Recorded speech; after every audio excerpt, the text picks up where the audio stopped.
Perkenalkan, nama majikanku Pak Gary, usianya 30 tahun, posturnya tinggi dan tegap, dengan rambut lurus dan berkumis tipis, tampan sekali. Pak Gary sudah menikah dengan seorang wanita yang cantik, dengan postur ideal, dan berkulit putih. Pesona istrinya sungguh sangat luar biasa, tentu saja, banyak pria akan berusaha mendekatinya, termasuk Pak Gary. Namun, Pak Gary lah di antara para pria itu yang beruntung mendapatkannya. Akan tetapi, keberuntungannya tidak selalu Pak Gary dapatkan, karena Pak Gary harus sering merana, dikala beliau sedang membutuhkan kebutuhan batinnya itu. Itu dikarenakan, istrinya adalah seorang wanita karir yang cukup mapan. Boleh dibilang, karirnya itu sudah mencapai tingkat tertinggi dari yang pernah dia impikan. Sehingga, selama beberapa tahun ini, Pak Gary dan istrinya itu tidak pernah berkomunikasi dengan baik. Sehingga, masing-masing di antara mereka memiliki program di luar rumah sendiri-sendiri. Mungkin karena itulah, Pak Gary dan istrinya belum juga diberikan momongan. Atau mungkin, istrinya emang sengaja menundanya, demi karirnya. Pak Gary pun tidak bisa menyalahkan istrinya, serta Pak Gary juga tidak bisa melarang istrinya untuk berkarir, karena penghasilan Pak Gary yang tidak begitu besar dari istrinya. Tentu sulit baginya untuk memenuhi kebutuhan istrinya yang sudah terlanjur hidupnya selalu mewah itu, jika Pak Gary memintanya untuk berhenti berkarir atau bekerja. Dan itu tentu bukan salahnya, maupun salah istrinya. Pak Gary pikir, itu adalah takdir yang harus beliau jalani dalam hidup ini. Istrinya semakin sibuk di luaran sana demi karirnya itu. Dan Pak Gary, sebagai seorang lelaki memang cukup lemah, karena keterbatasan penghasilannya yang sangat jauh di bawah penghasilan istrinya. Dan disinilah permasalahan keluarga Pak Gary itu timbul. Karena istrinya yang sangat berambisi dengan karirnya itu, menjadi semakin kurang memperhatikan kebutuhan batinnya. Itulah penuturan Pak Gary, yang tidak pernah aku duga sebelumnya, kalau majikanku itu akan mengatakan masalah pribadinya kepadaku. Di rumah, Pak Gary hanya mempunyai seorang pembantu, yaitu aku. Sebut saja namaku Ajeng, biasa dipanggil Mbak Ajeng. Usiaku sudah menginjak 43 tahun, dan aku sudah mempunyai 2 orang anak, yang kini tinggal di kampung karena sekolah. Aku sudah 4 tahunan menjanda, karena suamiku telah meninggal dunia, karena penyakit yang dideritanya. Aku sangat heran, di mata Pak Gary, katanya aku terlihat cukup menarik juga, walaupun aku sudah berumur segitu. Dan akibat dari seringnya istrinya tidak ada di rumah, karena seringnya keluar kota, bahkan keluar negeri, akhirnya, Pak Gary lebih sering tinggal berdua saja denganku, pembantunya di rumah. Sehingga, pada akhirnya, terciptalah kisah tersembunyi yang sangat indah, antara aku pembantunya, dengan Pak Gary majikanku yang sangat tampan itu. Sebagai seorang pembantu, aku tidurnya di salah satu kamar di bagian belakang. Aku orangnya sangat sopan dan tahu diri. Dan aku sangat beruntung, karena menjadi pembantu di rumah Pak Gary, meski pekerjaanku banyak untuk mengurus rumah Pak Gary yang cukup luas.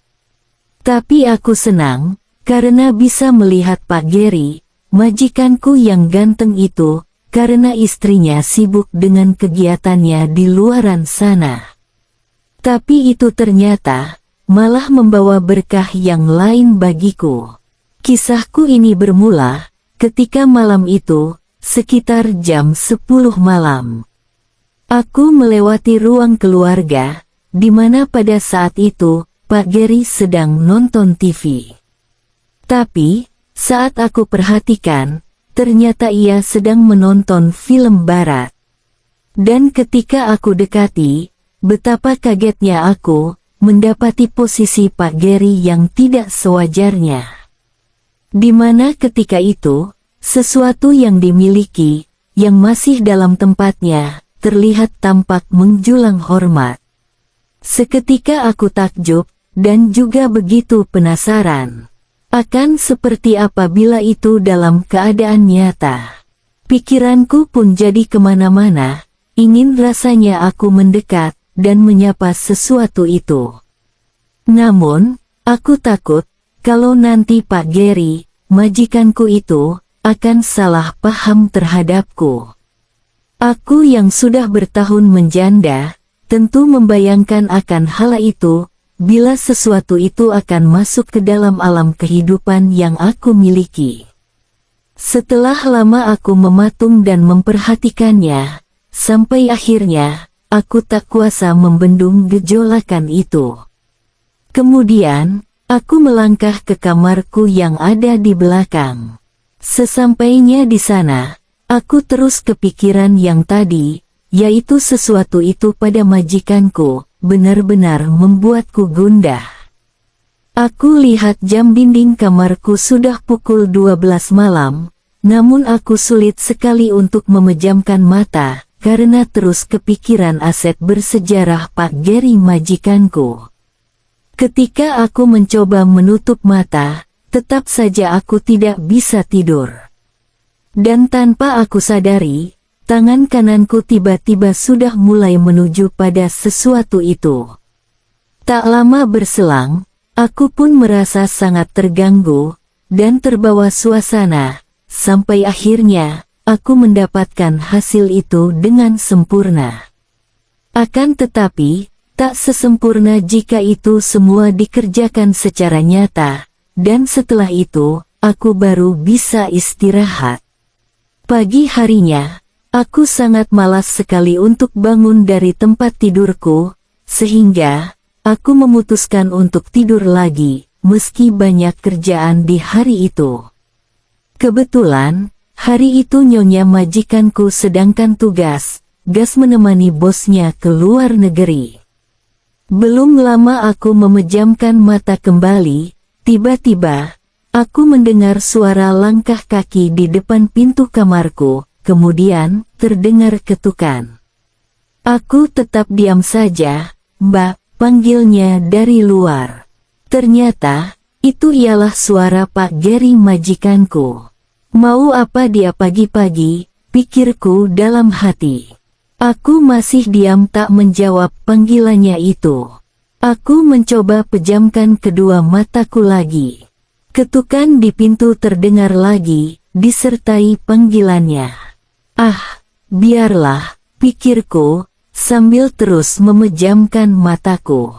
Tak lama kemudian, aku pun jadi kaget sendiri, saat mendengar pegangan pintu kamarku itu diputar. Aku lirik sedikit melalui sudut mataku, aku lihat, daun pintu ruanganku itu bergerak perlahan membuka. Kemudian, muncul kepala Pak Gary majikanku, yang memandang ke arahku. Saat itu, aku masih terus saja berpura-pura tidur, karena hari itu aku sangat malas sekali. "Mbak," panggilnya, dengan suaranya yang setengah berbisik. Aku masih diam saja, bahkan, aku pejamkan mataku semakin erat. Beberapa saat kemudian, aku tidak lagi mendengar suara apapun. Tetapi tiba-tiba, aku merasa sangat kaget, ketika merasakan sesuatu yang bergerak. Spontan aku melihat melalui sudut mataku. Astaga, ternyata Pak Gary majikanku, sudah berdiri di samping tempat peristirahatan. Matanya sedang tertuju menatap, tangannya sudah terlihat olehku, mulai berada pada salah satu daerah pintu kehidupan itu, yang telah lama tak digunakan. Hatiku spontan jadi berdebar-debar pada saat itu, kulihat, Pak Geri majikanku tampak menelan ludahnya sendiri. Dengan pelan-pelan, tangannya mulai berjalan. Jantungku makin memompa dengan kencang, dengan gejolakan yang sudah mulai mempengaruhi. Mau apa dia itu? Pikirku lagi, tapi aku terus saja berpura-pura tidur. Bak, suara Pak Geri terdengar sedikit keras. Kupikir, ia pasti ingin memastikan, apakah aku betul-betul nyenyak atau tidak. Dan kuputuskan untuk terus berpura-pura tidur. Kemudian, setelah Pak Geri tahu aku tidak juga terbangun dari lelapku itu, dia pun semakin tak karuan saja. Aku pun berusaha setenang mungkin, agar majikanku itu tidak curiga. Ku coba melihat dari sudut mataku yang kupicingaken, yaitu, ia sudah dekat sekali dengan wajahku, tapi aku masih yakin, kalau beliau masih belum tahu, kalau sebenarnya, aku hanya berpura-pura lelap. Ku atur nafasku selembut mungkin, lalu, aku bisa merasakan. Tangan itu makin jauh lagi melangkah. Hatiku jadi tak menentu, gejolakan itu semakin berapi. Aku, sekuat tenaga, mencoba bertahan untuk terus berpura-pura lelap. Karena aku ingin tahu, sejauh mana majikanku itu akan melangkah. Aku ingin tahu, apa yang akan dikerjakan saat itu. Tak lama kemudian, kurasakan ada yang sedang bergolak di dalam diriku, apalagi, sudah lama aku tidak mendapatkan dari seseorang. Sehingga, tentu saja, aku sangat mengharapkannya. Aku pun memutuskan untuk terus diam, sampai saatnya nanti tiba. Kulihat, tangan majikanku sedang berusaha menyingkirkan semua penutup makanan itu dengan sangat hati-hati. Dan aku juga dengan hati-hati, berusaha membantunya, walaupun aku masih berpura-pura lelap. Sehingga, semakin mudah majikanku itu dalam mengerjakan pekerjaannya. Tak lama kemudian, kudapati tangannya itu, dengan cueknya meraih sesuatu, dan sekaligus mengganggunya. Aku ingin bersuara pada saat menerima pekerjaan itu, tapi, aku pikir, aku sangat membutuhkannya, sehingga, lagi-lagi aku kembali membendungnya sebisa mungkin. Kembali aku meliriknya, kulihat Pak Geri, majikanku itu, mendekatkan wajahnya itu ke tempat sana. Ya ampun, gumamku dalam hati, dan semakin lama, aku tak kuasa lagi untuk terus berpura-pura seperti itu. Segera aku membuka kedua mataku, seraya berkata, Pak Geri, Bapak ngapain?" tanyaku, seraya aku berusaha bangkit untuk duduk. Tapi kedua tangan itu malahan menghalau semua penghalauanku. Tiba-tiba saja, Pak Geri majikanku, secepat kilat sudah menyusulku, dan berusaha memulai pekerjaannya. Aku mencoba berusaha mencegahnya, meskipun itu hanyalah kepura-puraan saja, karena sebenarnya, saat itu, aku pun juga sangat mengharapkannya. "Bak, maafkan saya ya, sudah lama saya ingin mengerjakan semua ini, maafkan saya, Bak," ucap Pak Geri majikanku, seraya menghentikan kenekatannya itu. Kemudian, Pak Geri, dengan perlahan mulai menyingkirkan satu persatu penutup hidangan yang dibawanya. Sehingga, dengan mata setengah tak percaya, aku menyaksikan dan kagum juga, dengan apa yang ada di depan mataku saat itu. Karena ternyata, apa yang tadi malam aku lihat, benar-benar sungguh tajam sekali. Setelah semuanya beres, Pak Geri majikanku mendekat ke arahku, dan berkata, "Mbak diam saja ya," ucap Pak Geri majikanku. Aku pun diam, mengikuti apa yang ia perintahkan itu. Dan ternyata, Pak Geri sangat pandai dalam membuat kondisi dan suasana yang bikin terbang itu. Dari semua bagian, tidak ada yang terlepas dari perhatian dan pekerjaan khusus darinya. "Pak," bisikku, sambil terus melihatnya bekerja. "Iya Mbak, ikuti saja ya," jawab Pak Geri majikanku, seraya dia berusaha untuk mendudukinya. Spontan, aku pun memejamkan kedua mataku. Hingga 20 menit kemudian, aku dan Pak Geri majikanku sama-sama mencapai ke tujuan kami. Kemudian, aku bangkit dan berjalan ke kamar mandi. Kulihat Pak Geri majikanku mengikutiku. Sesampainya di dalam sana, Pak Geri memulai lagi memanaskan mesin kendaraan, mencoba membuat suasana kembali seperti awal tadi. Sehingga, saat itu, gejolakan itu kembali hadir, dan tentunya, hal itu disambut gembira oleh Pak Geri majikanku. Tanpa berlama-lama, sekali lagi, di tempat itu, kami mengulangi perjalanan itu. Aku merasakan kebahagiaan yang sangat mendalam. Kebahagiaan yang aku dapat hari itu, benar-benar sangat berarti. Singkat cerita, semenjak itu, meski aku hanyalah pembantu dan sudah tua, tapi, Pak Geri, majikanku, makin perhatian dan sayang denganku. Ada saja teori-teori dan cara-cara baru setiap kali kami melakukan perjalanan itu lagi. Sehingga, aku tidak lagi pusing memikirkan untuk mencari pendamping hidupku lagi. Nyonya majikanku yang sibuk di luaran sana dengan karirnya itu, membuatku Pak Geri lebih memilihku. Karena, apa yang selama ini kurang, dengan apa yang didapatkan dari istrinya, sudah Pak Geri dapatkan dariku, pembantunya, secara berlebih. Dan aku juga merasa bahagia tentunya, Pak Geri majikanku, juga merasakan hal yang sama sepertiku. Dan pada saat Nyonya majikanku di rumah, aku tidak mengira, kalau Pak Geri akan nekat untuk menemuiku.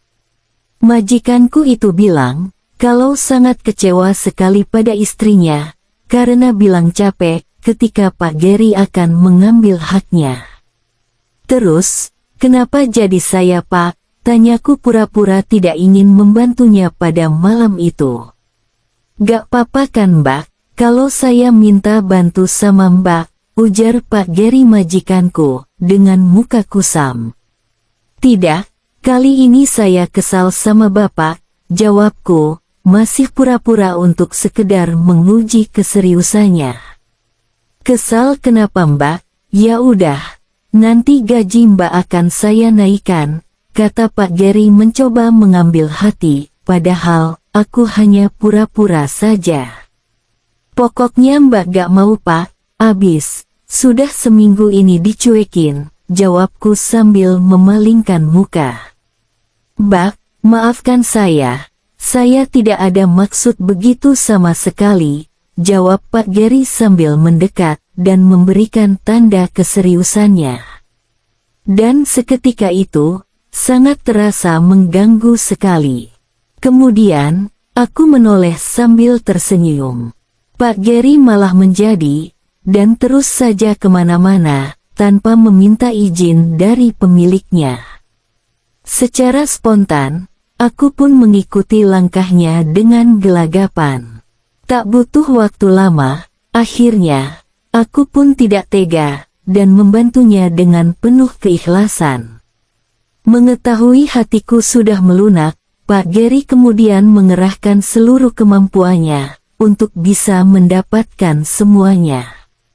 Aku mencoba untuk memperlambat efek sampingnya dengan sekuat tenaga, namun apalah daya, karena hanyalah manusia biasa. Sehingga, tak lama kemudian, itu pun aku dapatkan dengan penuh rasa sukacita. Setelah 5 menit berselang, Pak Geri majikanku lalu menaruh semua hasil itu, yang sebelumnya memberikan aba-aba kepadaku. Aku pun merasa lega, bisa membantu majikanku. Setelah acara selesai, Pak Gary pun berterima kasih kepadaku, karena aku bisa menjaganya dengan baik, ujarnya. Sungguh benar-benar aneh, Pak Gary yang dari orang berada itu, mau berinvestasi kepada orang biasa sepertiku. Padahal, aku hanyalah seorang pembantu, dan sudah merasa tua. Tak bisa aku mengerti, kenapa Pak Gary begitu sangat membutuhkanku.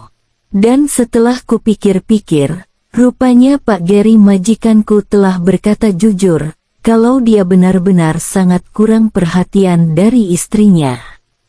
Sehingga, meskipun nyonya majikanku lagi sedang berada di rumah, kurang mendapatkan asupan vitamin yang semestinya. Sehingga, Pak Gary masih saja meminta bantuanku untuk mengantarkannya menuju puncak Gunung Merapi, yang katanya sangat angker itu. Demikianlah apa yang aku alami selama aku menjadi pembantu di rumah Pak Gary. Tetapi, mungkin saja, tidak semua wanita karir itu seperti istrinya.